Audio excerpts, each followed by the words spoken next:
Hello students, future series institute के YouTube channel पर आपका स्वागत है।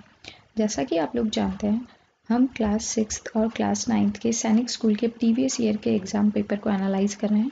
उसी कॉन्टेक्स्ट में हम क्लास 9 ईयर 2019 का जनरल साइंस का पोर्शन जो है वो डिस्कस करने वाले हैं।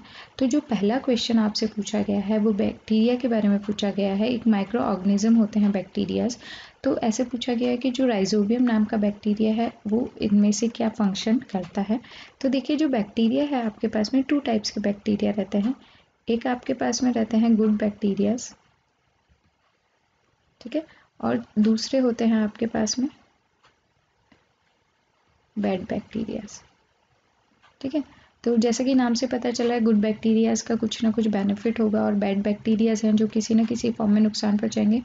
तो जो बैड बैक्टीरियाज का अगर मैं बात करूं तो जो भी डिजीज़ होती हैं, डिजीज़ कॉजिंग बैक्टीरियाज होते हैं, वो बैड बैक्टीरियाज होंगे आपके पास में,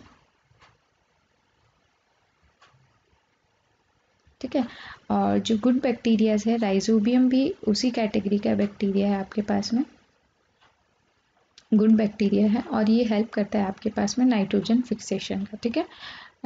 ये क्या करता है, जो राइजोबियम बैक्टीरिया है ये जनरली जो प्लांट की रूट्स होती हैं उनके साथ में ग्रो करता है, ठीक है, लेग्यूमिनस प्लांट्स की।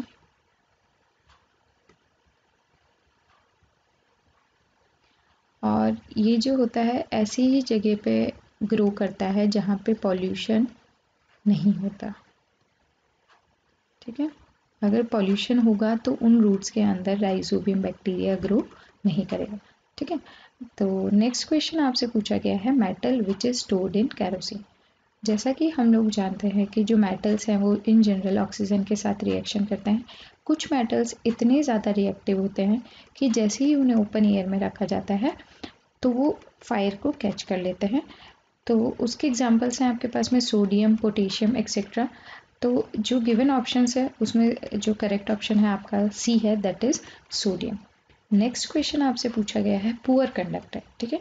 इसमें आपसे इलेक्ट्रिसिटी की बात हो रही है, ऐसे मटेरियल्स की बात हो रही है जो आपके पास में पुअर कंडक्टर है। पुअर कंडक्टर का मतलब जो इलेक्ट्रिसिटी को खुद में से पास होने ही नहीं देंगे, ना के बराबर पास होने देंगे। तो देखिए, इसके एग्जाम्पल, इसके जो ऑप्शंस हैं आपके पास दे रखे हैं, प्लास्टिक ये पुअर कंडक्टर होता है, वुड ये भी पुअर कंडक्टर है। जो आपके पास में क्लोथ्स हैं, क्लोथ्स के अंदर से भी इलेक्ट्रिसिटी पास नहीं हो सकती, तो ये भी पुअर कंडक्टर है। तो इसका जो ऑप्शन डी है, ऑल ऑफ दीज, वो करेक्ट हो जाएगा। नेक्स्ट क्वेश्चन आपसे पूछा गया था कि जो फ्लेम है, फ्लेम के अंदर कितनी जोन्स होते हैं। तो देखिए, जो आपके पास ऑप्शंस हैं वो कुछ इस तरीके से हैं, 2, 3, 4 और एनी नो जोन्स, ठीक है। तो इसका आंसर है आपके पास में 3। अब देखिए किस तरीके से स्ट्रक्चर रहता है। 3 जोन है, एक हो गया आपके पास में आउटर मोस्ट,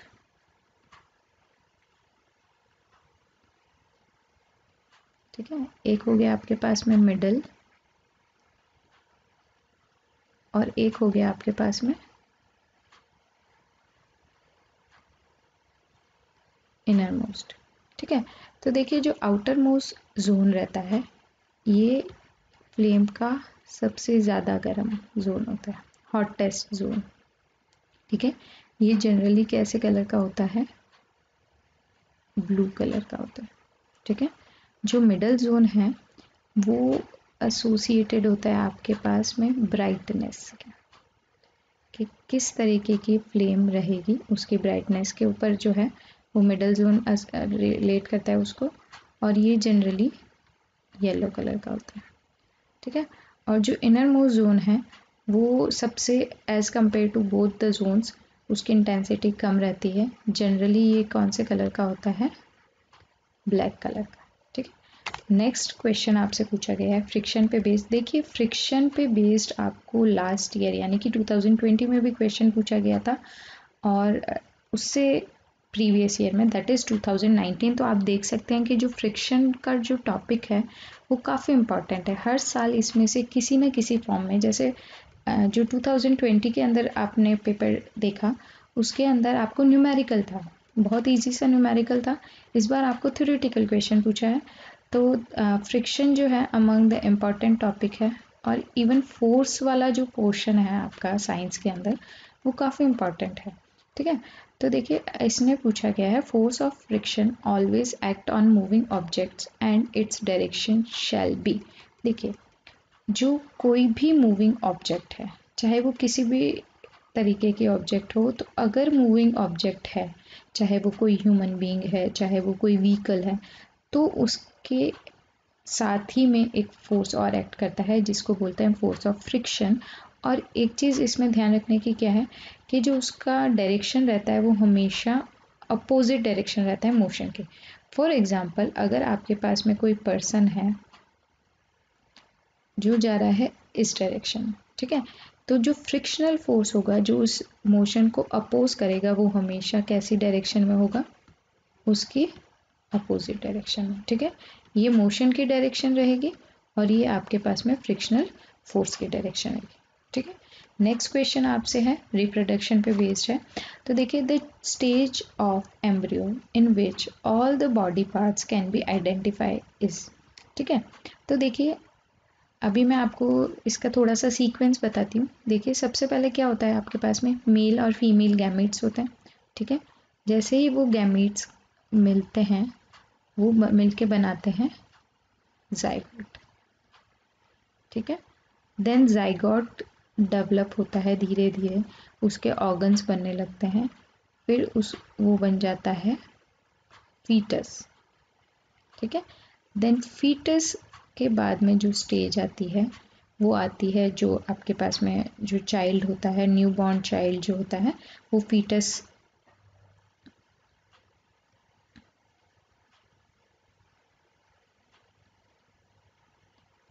आपके पास में क्या है, न्यू बॉर्न चाइल्ड, या इसको क्या बोला जाता है, इन्फेंट भी बोलते हैं।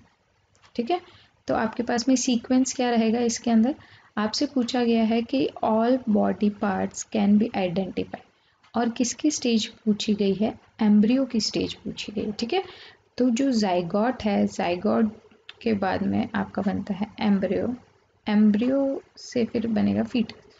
तो कौन सा पार्ट अगर मैं बोलूँ जिसके अंदर सारे आइडेंटिफाई होंगे, तो वो है आपके पास में option A, that is foetus.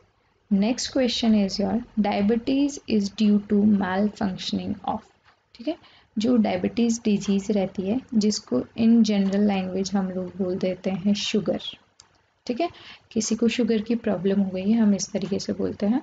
तो देखिए ये सारी की सारी जो ऑप्शन ए है adrenal gland, pituitary gland, pancreas एक ग्लैंड है, हार्ट जो है इसके अंदर, इसको हम सबसे पहले एलिमिनेट कर सकते हैं क्योंकि हार्ट कोई ग्लैंड नहीं है, बेसिकली ये ऑर्गन है। और इससे रिलेटेड जो कार्डियक अरेस्ट की प्रॉब्लम होती है, हार्ट अटैक जिसको बोलते हैं हम इन जनरल लैंग्वेज, तो वो जो है हार्ट से रिलेटेड डिजीज़ होगी, वो हार्ट की माल फंक्शनिंग की वजह से होगी। ठीक है, अब उसके बाद में है ये सारी जो ग्लैंड्स आपको दे रखी हैं, ये हैं एंडोक्राइन ग्लैंड्स। ठीक है, इनका काम क्या होता है, ये कुछ हार्मोन सिक्रीट करते हैं और उनसे कुछ एक्सेसिव में अगर वो हार्मोन हो जाता है तब भी कोई डिजीज़ हो जाती है, अगर किसी चीज़ की डेफिशिएंसी हो जाती है, किसी हार्मोन की डेफिशिएंसी हो जाती है तो भी कोई डिजीज़ हो जाती है।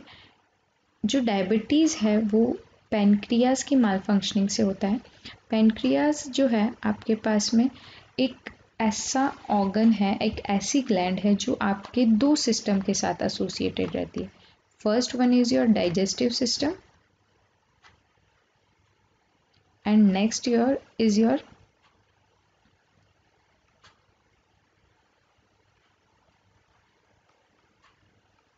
Endocrine system. ठीक है, तो जो दो सिस्टम है उससे एसोसिएटेड रहती है, और पैनक्रियाज जो है आपके पास में इंसुलिन हार्मोन का सिक्रीशन करती है, और जो इंसुलिन हार्मोन है ये आपके पास में रिलेटेड है किससे, डायबिटीज से। ठीक है, जो अच्छा एक ऑप्शन आपको दे रखा है पिट्यूटरी ग्लैंड। ठीक है, इसके बारे में स्पेशल चीज़ क्या है, इसको क्या बोला जाता है, मास्टर ग्लैंड बोलते हैं। ये एक ऐसी ग्लैंड है जो सारी की सारी दूसरी ग्लैंड्स को मास्टर करती है, उनकी फंक्शनिंग का प्रॉपर तरीके से एग्जीक्यूशन हो ये इंश्योर करती है, ठीक है। नेक्स्ट क्वेश्चन आपसे पूछा गया है नैप्थलीन बॉल्स किससे ऑब्टेन की जाती है? तो देखिए इसका आंसर है आपके पास में C, that is coal tar, ठीक है। नेक्स्ट है John accidentally placed his hands over a flame and immediately pulled it back, ठीक है। जॉन ने गलती से एक फ्लेम थी उसके ऊपर अपना हाथ रखा और फटाफट से उसको वापस पीछे की तरफ कर लिया। He felt the sensation of heat and reacted due to the action of. देखिए कोई छोटा बच्चा होता है जनरली क्या करता है उसको और कुछ मतलब वो एक्सप्रेस नहीं कर पाता, तो जनरली वो क्या करता है कि जैसे कोई गर्म चीज़ को छूने लगता है तो हम उसको रोकते हैं कि आप उसे मत छूइए। क्यों रोकते हैं हम उसको? ताकि उसको जो उसके जो मूवमेंट्स होते हैं बॉडी के मूवमेंट्स वो एज कम्पेयर टू अडल्ट थोड़े स्लो होते हैं, ठीक है। तो ये जो एक्शन जॉन ने किया वो एक्शन होता है आपके पास में रिफ्लेक्स एक्शन, ठीक है।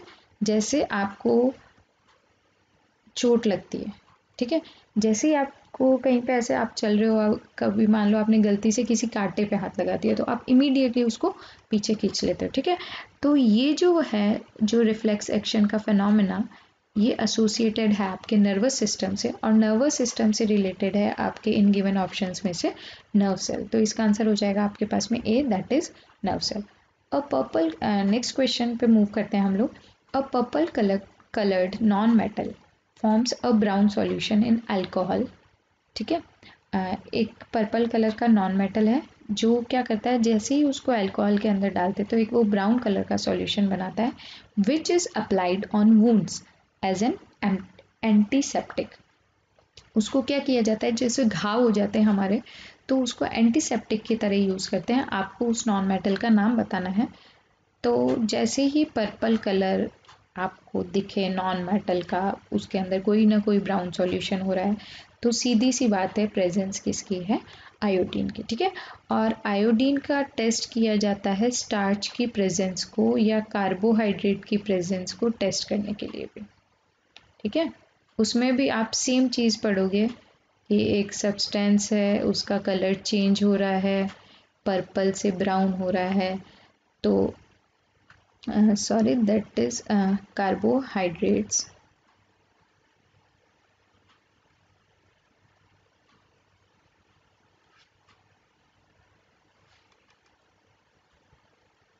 ठीक है। तो जो आपके पास में आयोडीन है इसका यूज़ किया जाता है कार्बोहाइड्रेट्स के टेस्ट के लिए,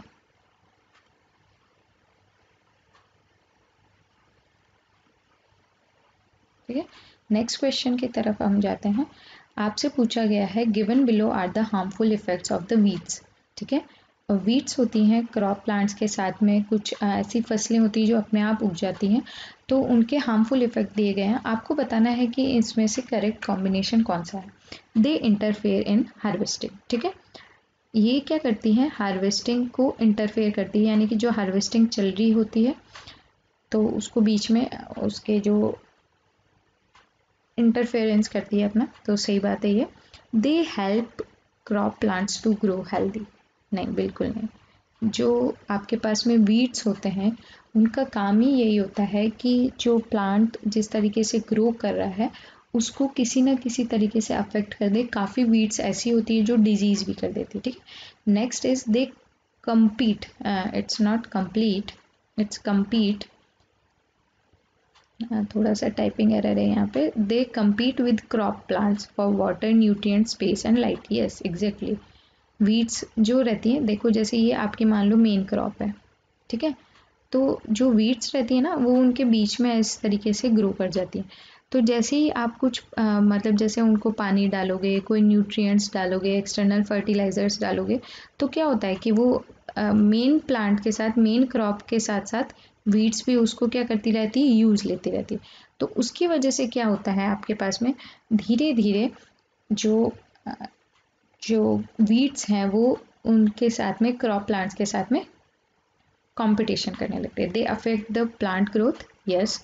तो जो इसका करेक्ट ऑप्शन है वो होना चाहिए फर्स्ट, यानी कि जो आपका फर्स्ट ऑप्शन है, थर्ड एंड फोर्थ। ठीक है, तो देखो इसके अंदर इसमें ही चेंज लेके आ जाते हैं हम लोग, क्योंकि बाकी सब में तो इसमें चारों हैं, इसमें इन तीनों को ये सेकंड में भी थोड़ा सा टाइपिंग एरर देखिए हो जाता है। तो इसका आंसर है आपके पास में A, that is first, third and fourth. Next आपसे पूछा गया है which of the following groups contain all the synthetic substances. देखिए सिंथेटिक यानी कि क्या होता है, ऐसे सब्सटेंसेस जो किसने बनाए हैं, ह्यूमन बीइंग ने बनाए हैं या फिर जो मैन मेड है।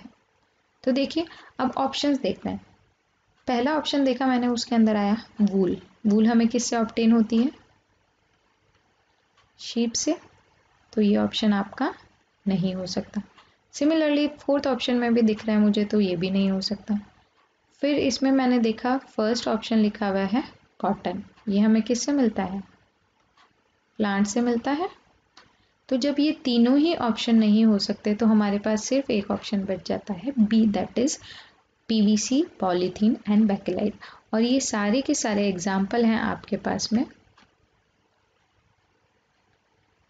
पॉलीमर्स के।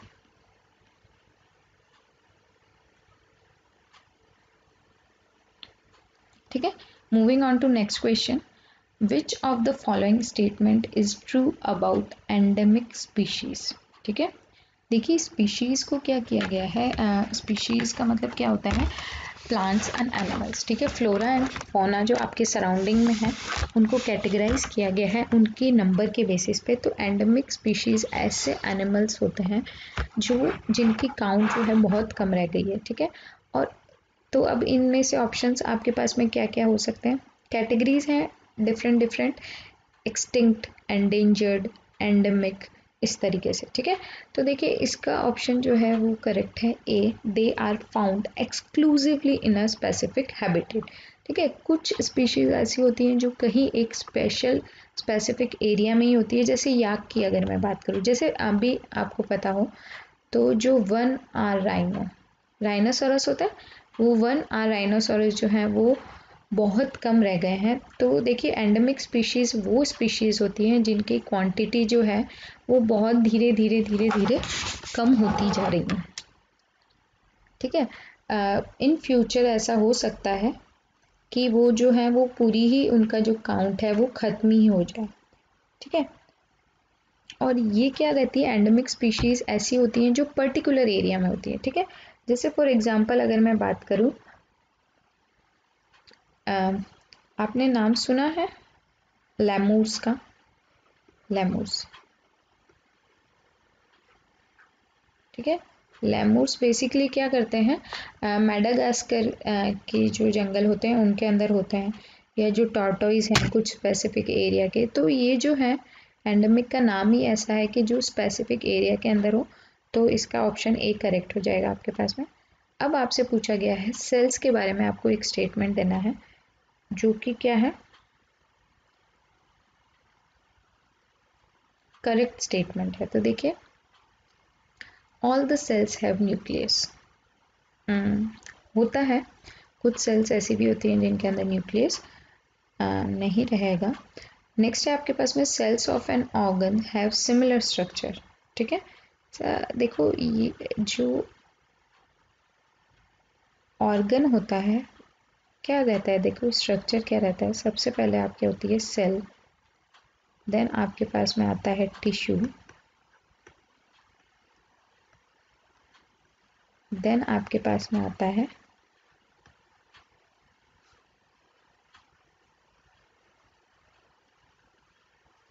ऑर्गन, और फिर आता है आपके पास में सिस्टम। ठीक है, ये आपके पास में सीक्वेंस रहता है। तो देखिए सेल के बारे में अगर हम बात करें तो जो ऑर्गन है उसमें सिमिलर सेल हो ऐसा ज़रूरी नहीं है। Cell shape of all type of cell is round नहीं, जो आपकी न्यूरॉन रहती है उसकी शेप ब्रांच रहती है, मसल शेप सेल जो है उनकी शेप डिफरेंट रहती है। तो इसके अंदर करेक्ट ऑप्शन ये होगा cells of a tissue have similar structure, क्योंकि एक जो टिश्यू है वो ग्रुप ऑफ सेल्स हैं और एक टिश्यू के अंदर सेम सेल्स ही होंगे। ठीक है, aquatic animals in which fertilisation occurs in water. देखिए, दो आपके पास में कैटेगरीज हैं। एक होते हैं आपके पास में वीवी पोरस और एक होते हैं ओवी पोरस।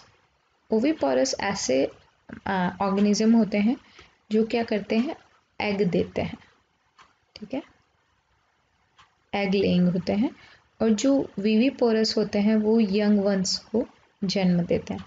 फॉर एग्जाम्पल, जो आपके पास में डॉग है, तो डॉग कभी भी एग्स नहीं देते हैं। जो डॉग रहता है उनके छोटे छोटे पपीज होते हैं, ठीक है। तो जो वीवीपोरस ऑर्गेनिज्म होते हैं वो कौन से होते हैं, जो give birth to young ones. And oviparous जो होते हैं वो आपको क्या करते हैं, एग लेइंग ऑर्गेनिजम्स होते हैं, ठीक है। उसके बाद बात करते हैं, तो देखिए जो एक्वेटिक एनिमल्स हैं ये जनरली क्या करते हैं, एग ले ही करते हैं, ठीक है। अब उसके बाद में अकर्स इन वाटर। देखिए फर्टिलाइजेशन जो है वो कहाँ पे हो रहा है, वाटर के अंदर हो रहा है। और जब फर्टिलाइजेशन आउटसाइड द फीमेल होता है तो उसको हम बोलते हैं एक्सटर्नल फर्टिलाइजेशन, ठीक है। तो इसका आंसर हो जाएगा आपके पास में oviparous with external fertilisation. Next question आपके पास न्यूमेरिकल है। तो देखिए, light from the sun takes 500 second, यानी कि इन्होंने टाइम बता दिया है कि कितने टाइम में सन से लेके अर्थ पे लाइट पहुंचेगी। Assuming that the speed of light, ठीक है, स्पीड कितनी है, 3 लाख किलोमीटर पर सेकेंड। आपको बताना है डिस्टेंस। एक बहुत बेसिक फॉर्मूला मैंने पढ़ा था, स्पीड इज इक्वल्स टू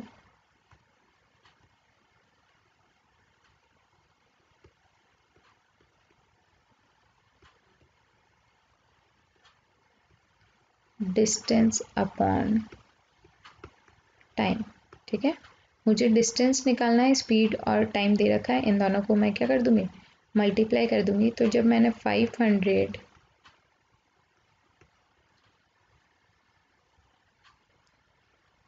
को मल्टीप्लाई करना है 3 लाख से, जब मैंने इसको मल्टीप्लाई किया तो आंसर आया मेरे पास 150 million kilometre.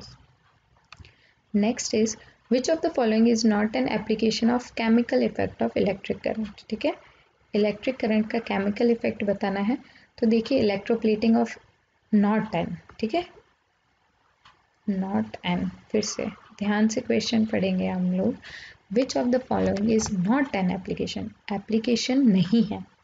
Electroplating of metals, yes, की जाती है, लेयरिंग की जाती है एक मेटल के ऊपर, जैसे आपने पढ़ा था कि आयरन के ऊपर टिन की जाती है, जो कैंस बने होते हैं फूड के। Purification of metal, yes. Decomposition of compounds, yes. Elements जो है उनका डिकम्पोजिशन नहीं होता है, ठीक है।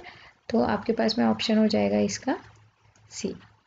Earthquake of magnitude 6 on Richter scale has, ठीक है। देखिए, अर्थक्वेक को जो मेजर किया जाता है, रिक्टर स्केल हिंदी में बोलते हैं, इंग्लिश में इसको रिचर स्केल बोलते हैं। देखिए किस से मेजर करते हैं, सिस्मोग्राफ,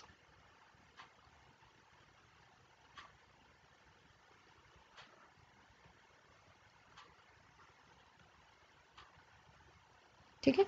अब अगर मैं बात करूं तो देखिए, दो तरीके का मैग्नीट्यूड रहता है, मैग्नीट्यूड का कंपैरिजन रहता है। एक रहता है आपके पास में किस लेवल का डिस्ट्रक्शन होगा,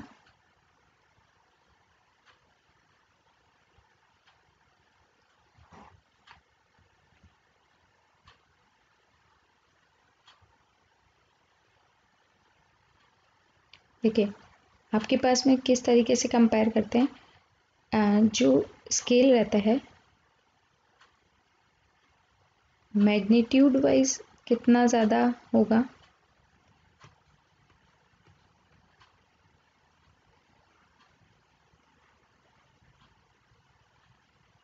ठीक है। और दूसरा जो होता है वो डिस्ट्रक्शन कितना होगा।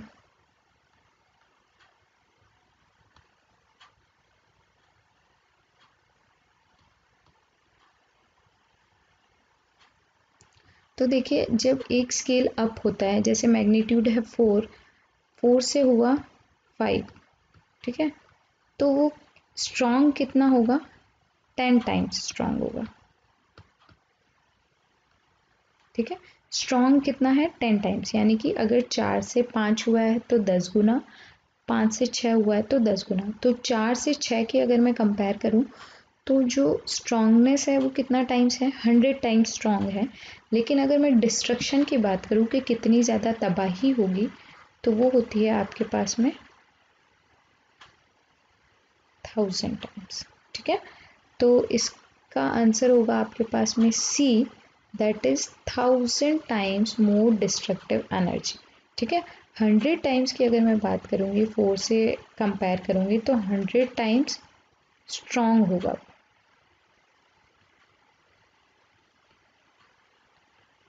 ठीक है, नेक्स्ट अगर हम बात करें तो देखिए नेक्स्ट क्वेश्चन आपसे पूछा गया है, which of the following statement is correct regarding cords rods and cones in the human eye. Human eye के अंदर दो तरीके की सेल्स होती हैं, रॉड्स एंड कोन्स। तो देखिए जो रॉड्स रहती हैं,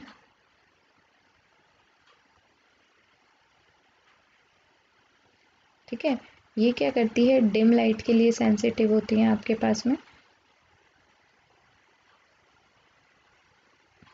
डिम के लिए। और जो कोन्स हैं आपके पास में, उनका क्या रहता है,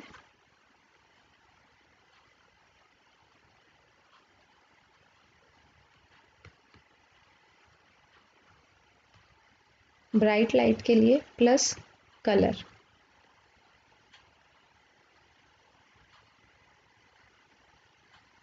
ठीक है, दो चीज़ें आपको बताती है। तो जो इसका ऑप्शन है बी, वो आपके पास में करेक्ट हो जाएगा। ठीक है, आपसे पूछा गया है, suppose a new planet is discovered between Uranus and Neptune, its time period of revolution around the sun. देखिए सन के अराउंड जो प्लैनेट्स रहते हैं उनका सीक्वेंस किस तरीके से याद रखेंगे हम लोग, क्या सीक्वेंस रहता है आपके पास में, Mercury, Venus, Earth, Mars, Jupiter, Saturn, Uranus, Neptune. ठीक है, तो देखिए आपको कहा गया है कि जो नया प्लैनेट है वो किसके बीच में आ रहा है, यूरेनस और नेपच्यून के। जैसे जैसे सन से डिस्टेंस बढ़ती जाती है वैसे वैसे टाइम पीरियड ऑफ रिवोल्यूशन बढ़ता जाता है। रिवोल्यूशन का मतलब होता है कि जो कोई भी प्लैनेट है वो सन के अराउंड में चक्कर लगाएगा। ठीक है,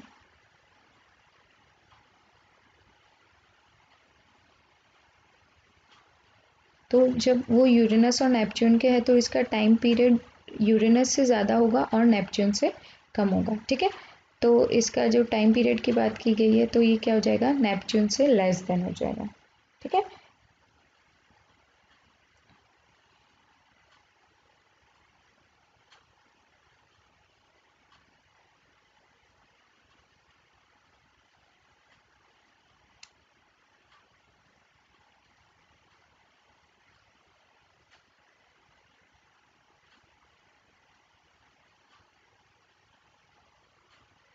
ठीक है, इसको याद करने के लिए एक ट्रिक भी होती है, वो है my very educated mother just served us 9 pizzas. ठीक है, तो ये आपके पास में प्लैनेट्स के नाम को याद रखने के लिए एक ट्रिक है। नेक्स्ट है ये question, Ramesh was cooking potato curry on a chula. To his surprise, he observed that the copper vessel was getting blackened from the outside. देखिए कभी हमने ये ऑब्जर्व किया है कि कभी कभी हम लोग गैस के ऊपर कुछ रखते हैं तो उसके नीचे ब्लैकनेस आ जाती है। ठीक है, और वो ब्लैकनेस जो होती है वो किस वजह से होती है, क्योंकि उस वक्त जो कंबशन हो रहा होता है वो इम्प्रॉपर कंबशन होता है। और जब कंबशन के अंदर ऑक्सीजन की क्वांटिटी कम होने लगती है तो वो इम्प्रॉपर कंबशन होता है और उसकी वजह से वो ब्लैक एंड हो जाता है। तो देखिए इसका आंसर फिर आपके पास में ए तो हो ही नहीं सकता, प्रॉपर कंबशन नहीं होता है। इम्प्रॉपर ऑफ कुकिंग पोटैटो करी, इवन पोटैटो करी के अलावा भी अगर उसमें कुछ भी होगा तो भी बर्तन काला होगा वहाँ पे। Burning of copper vessel, no. ठीक है, तो आपके पास में क्या आंसर हो जाएगा, आपके पास में improper combustion of fuel. Next question is, when a copper vessel is exposed to moist air for long, it acquires a dull green coating. ठीक है। कॉपर को अगर हम काफ़ी टाइम तक मॉइस्ट एयर के अंदर रख देते हैं तो उसके ऊपर एक हरे कलर की लेयर सी बन जाती है, और जो वो ग्रीन कलर का मटेरियल होता है वो किसका मिक्सचर है? देखिए इसका आंसर है आपके पास में बी,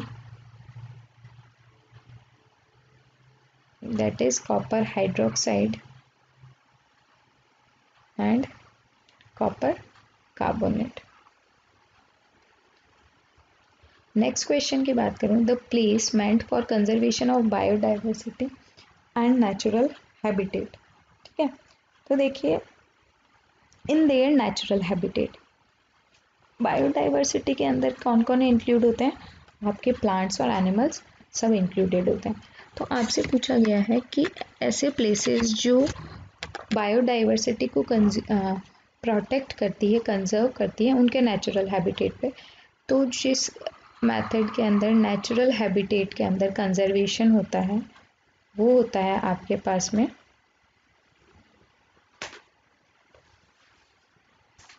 इन सीटू कंजर्वेशन। कैसा कंजर्वेशन है वो? In situ. ठीक है, मतलब क्या है, जो उनका रहने का तरीका है उसी तरीके में आप उनको कंजर्व करके रख रहे हो। और दूसरा एक मेथड होता है आपके पास में XC2।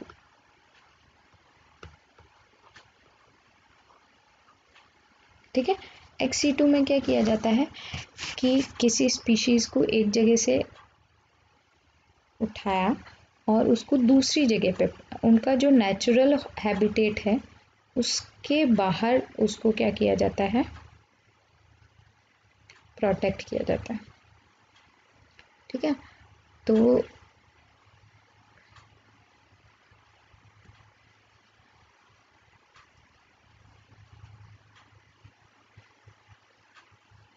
अगर मैं बात करूँ तो इन सिटू जो कंजर्वेशन है उसके अंदर कैसा रहता है? नेचुरल हैबिटेट के अंदर रहेगा।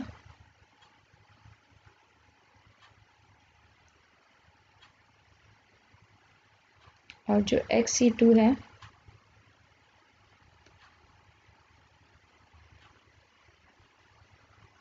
उसमें क्या होगा? आउटसाइड द नेचुरल हैबिटेट रहेगा। ठीक है, तो जो आपके पास में सेंचुरीज रहती हैं इसके अंदर क्या किया जाता है? स्पेसिफिकली एनिमल्स को रखा जाता है, नेशनल पार्क्स हैं। तो ये जो है वो आपके पास में एग्जाम्पल है XC2 के। सॉरी, सेंचुरीज और नेशनल पार्क है आपके पास में इन C2 के।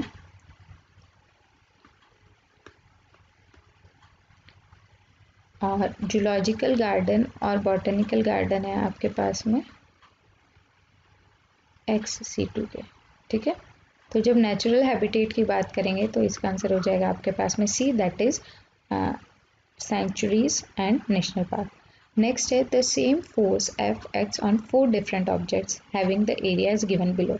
ठीक है, आपके पास में बोला गया है कि एक फोर्स है F, 4 अलग अलग ऑब्जेक्ट्स पे लग रहा है। आपको बताना है, उनका एरिया डिफरेंट दे रखा है, आपको बताना है कि प्रेशर किस केस में मैक्सिमम होगा। तो देखिए प्रेशर का फॉर्मूला होता है P is equals to F upon A। ठीक है, फोर्स अपॉन एरिया। ठीक है, तो जिसका एरिया कम होगा, ठीक है, less the area more will be the pressure. तो इसमें से जो स्मॉलेस्ट वैल्यू है, जो भी ऑप्शंस गिवन है, अगर वो हम सेलेक्ट कर लेंगे एरिया के बेसिस पे तो हमारा आंसर हो जाएगा। मान लो यहाँ पे एरिया ना देके ऐसा दिया गया होता कि फोर्स, अलग अलग फोर्स की वैल्यू दे रखी होती 20, 50, 100 एंड 10। उस केस में हमारे पास किसके अंदर प्रेशर मैक्सिमम होता? जो वैल्यू सबसे ज़्यादा होती। ठीक है, जब मैं बात करूँगी फोर्स और प्रेशर की, तो जितना ज़्यादा फोर्स होगा उतना ही ज़्यादा क्या होगा? प्रेशर होगा आपके पास में। More is the force, more is the pressure, less is the area, more is the pressure. ठीक है, नेक्स्ट है before playing the orchestra in a musical concert a sitarist tries to adjust the tension and plug the strings suitably. By doing so, he is adjusting। ठीक है, एक musical concert शुरू होने वाला है और उससे पहले जो सितार बजाता है उसने क्या किया, जो अपने सितार के अंदर जो स्ट्रिंग्स हैं उनके जो तार हैं उनको सेट किया और वो बेसिकली क्या करना चाह रहा है, वो फ्रीक्वेंसी एडजस्ट करना चाह रहा है। क्योंकि जब आपके पास में जो म्यूज़िकल कंसर्ट वगैरह रहते हैं तो आपने देखा होगा कि वो कोऑर्डिनेटेड वे के अंदर म्यूज़िकल इंस्ट्रूमेंट्स बजाते हैं और वो सेम होने के लिए फ्रीक्वेंसी जो है वो दूसरे उनकी जो फ्रीक्वेंसी है इंस्ट्रूमेंट की उसके साथ मिलनी चाहिए। ठीक है, दैट्स ऑल फॉर ईयर 2019